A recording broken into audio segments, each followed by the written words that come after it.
तेरे लिए हम हैं जिए, हर आंसू पिए, दिल में मगर जलते रहे चाहत के दिए। या मौला হুসাইন, যেদিন প্রথম আপনার সৌন্দর্যের সাগরের সামান্য একটু ঝলক অবলোকন করার নসিব হয়েছিল, সেদিন থেকে আজ অবধি উপাধি জুটেছে অনেকগুলো। বেদিন, শিরোকারী, শিয়া, হারাম, বিপদগামী এবং আরো অনেক কিছু। অনেকের কাছেই হয়েছি হাসির পাত্র। দেখতে হয় বাঁকা হাসি ও তির্যক দৃষ্টি। অপরাধ একটাই, আমি মহরম পালনকারী। ধর্মের রাস্তায় চলতে গিয়ে হচ্ছি পদে পদে বাধাগ্রস্ত। সত্যের রাস্তায় অবিচল, তাই নাম হয়েছে মিথ্যুক। হে দোজাহানের বাদশা, তবুও তো আমি পথহারা হইনি সামান্যতম বিচলিত। সত্যের রাস্তায় যারা নিজেদের লুটিয়ে দিয়েছে, তারা তো ভয়ভীত হতে পারে না। যাদের সব হারিয়ে গেছে, তাদের হারানোর কি ভয়? কোন শক্তি কি আজও পয়দা হয়েছে দুনিয়ায় যে মিথ্যার কাছে সত্যকে নত করে? ইয়া মওলা, ছিলেন তো আপনি নবীজির দুলারা, মা ফাতেমার আখির তারা, বাবা আলীর পিয়ারা। বীর হামজার তাকত ছিল আপনার বাহুতে, বড় ভাই হাসান আলাইহি ওয়াসাল্লামের প্রতি হওয়া অবিচারের আগুন ছিল আপনার শিরায় শিরায়। যদি গর্জে উঠতেন তো ভুলণ্ঠিত হয়ে যেত সকল অশুভ শক্তি, পদতলে লুটিয়ে পড়ে পানাহ চাইতো আপনার ক্রোধের আগুন থেকে। কিন্তু আপনি তো তা করেননি। যে কষ্ট আর সীমাহীন যাতনা আপনাকে দেয়া হয়েছে, তা সত্ত্বেও তো আপনি মিথ্যার কাছে মস্তক অবনমিত করেননি। পূর্ব ও উত্তরসূরিদের কঠিন থেকে কঠিনতম পরিণতির ঘটনা সমূহ তো আপনাকে সামান্যতম বিচলিত করেনি সত্যের পথ হতে, বরং প্রতি মুহূর্ত ধাবিত হয়েছেন মহাসত্যের সাথে মিলনের পথে। অপার সৌন্দর্যের প্রতি বিভোর হয়ে আদেশ করে গিয়েছেন স্বীয় বোনকে, হে জাইনাব, ক্রন্দন বন্ধ করো, তৈরি হও মহাসত্যকে গ্রহণের জন্য। পূর্ণ করতে হবে অসমাপ্ত কাজ।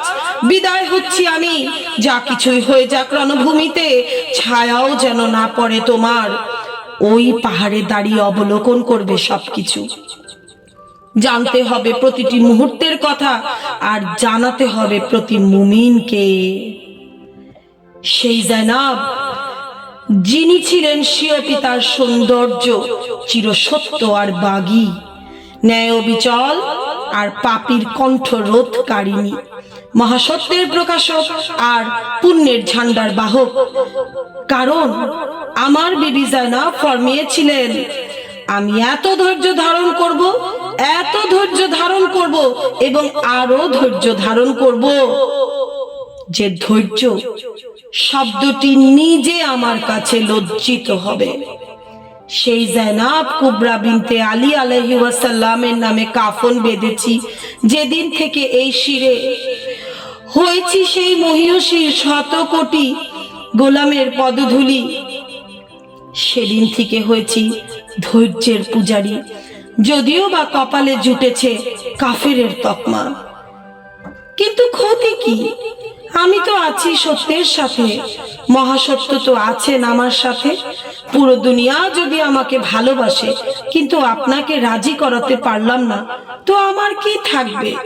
অথচ পুরো দুনিয়া আমাকে লানত দিল, অপমান করলো, বাদী বানালো, কিন্তু আপনি প্রমাণ করে দিলেন আমার সত্যতা, তো দুনিয়াওয়ালে মুখ কোথায় লুকাবে?